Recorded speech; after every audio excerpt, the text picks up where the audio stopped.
This is USMLE QA, USMLE material presented in a question and answer format structured similar to the first aid for the USMLE Step 1 book. Question: What is molecular cloning? Answer: Molecular cloning is the production of a recombinant DNA molecule in a bacterial host that is useful for the production of human proteins and bacteria such as human growth hormone and insulin. Question: What is the first step in the process of molecular cloning? Answer: The first step in the process of molecular cloning is to isolate eukaryotic mRNA of interest. Question: What is the second step in the process of molecular cloning? Answer: The second step in the process of molecular cloning is to add reverse transcriptase to produce complementary DNA. Question: What is the third step in the process of molecular cloning? Answer: The third step in the process of molecular cloning is to insert cDNA fragments into bacterial plasmids containing antibiotic resistance genes. Question: What is the fourth step in the process of molecular cloning?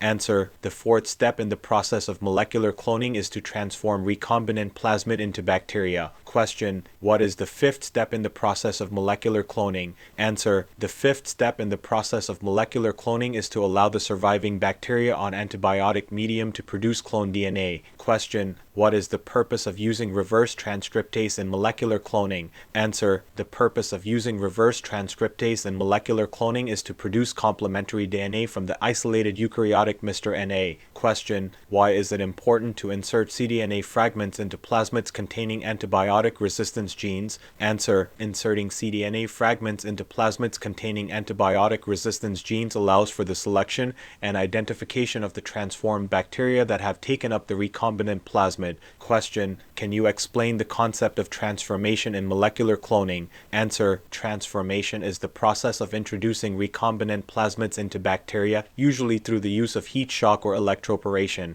This allows the bacteria to take up the plasmid and express the inserted cDNA. Question: What is the significance of bacteria surviving on antibiotic medium in molecular cloning? Answer: Bacteria that survive on antibiotic medium are those that have taken up the recombinant plasmid and are producing the clone DNA. This allows for the selection and enrichment of these bacteria, which can be used for further downstream applications. Question: What are some examples of human proteins that can be produced in bacteria through molecular cloning? Answer: Some examples of human proteins that can be produced in bacteria through molecular cloning are human growth hormone and insulin. Question: What is the difference between cDNA and mRNA? Answer: cDNA is a complementary DNA copy of mRNA that lacks introns, while mRNA is a primary transcript that contains introns and exons. Question: What is the function of plasmids in molecular cloning? Answer: Plasmids are small, circular DNA molecules that can replicate independently of the bacterial chromosome. They are often used as vectors for the insertion of cDNA fragments in molecular cloning because they can be easily manipulated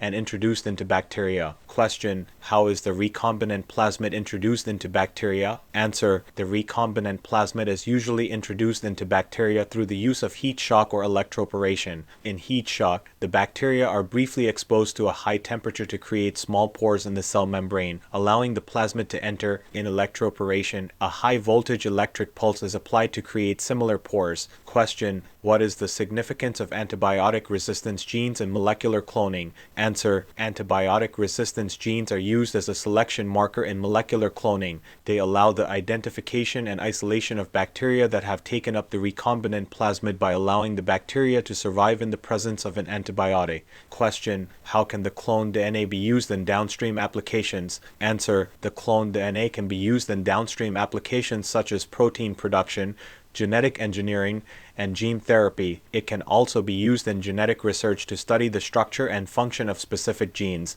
Thank you for watching our Q&A format video. We hope this helped you learn, review, and retain knowledge needed for the USMLEs.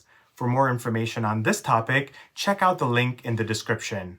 Now, if you want to take your USMLE prep to the next level, be sure to check out all our courses, which are structured to follow along with the first aid for the USMLE Step 1 book.